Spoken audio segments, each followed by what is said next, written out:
I'm a married white male, 72 years old. I've been married for 52 plus years. I have three wonderful children, four beautiful grandchildren. I'm a self-employed certified public accountant, and I like the outdoors.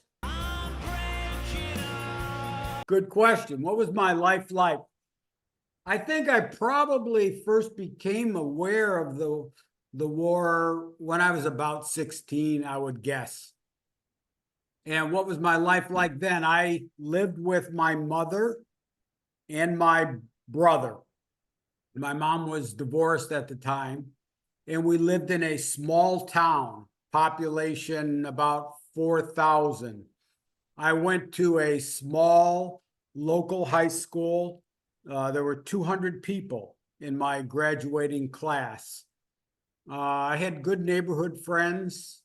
I played football, and I had not met my future wife as of that point. I was, probably a sophomore, junior in high school.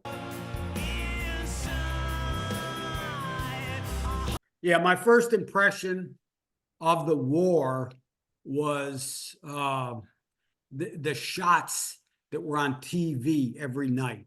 Okay, I'd come home from practice and we'd have on the television news, and they would show you what was going on in Vietnam, the number of casualties, how many people had died.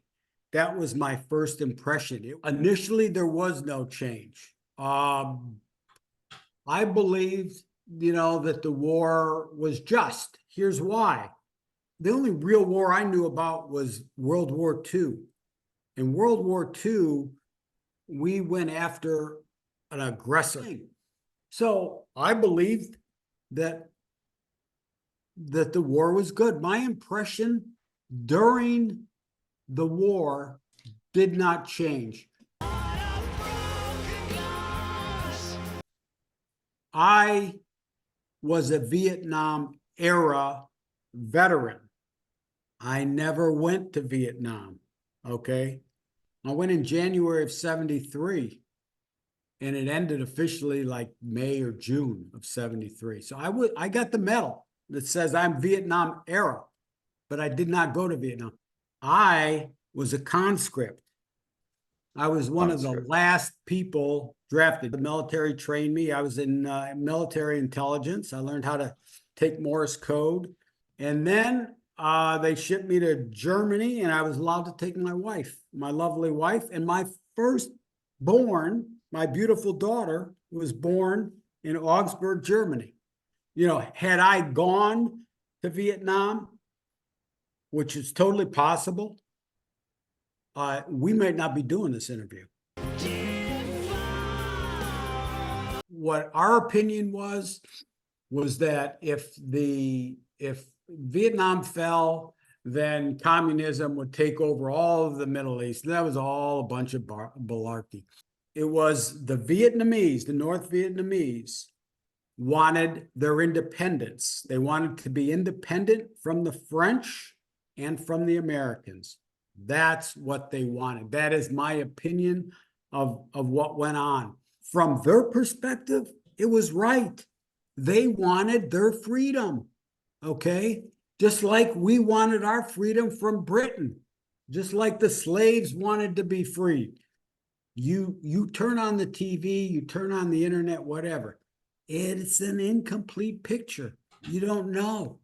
The politicians don't know. Honest to God, the guys that were in power, Johnson, McNamara, they thought they were doing the right thing. Personally, not really. In retrospect, I had a lot of friends that got injured. I know one guy, Bob Soterio, he was injured. One of the guys I knew came back missing a leg. other than the fact that I thought about it my whole life, but directly, not really. When a million people die in a war, there's more than that million people that disappear. There's all of their descendants for the rest of eternity. Don't know.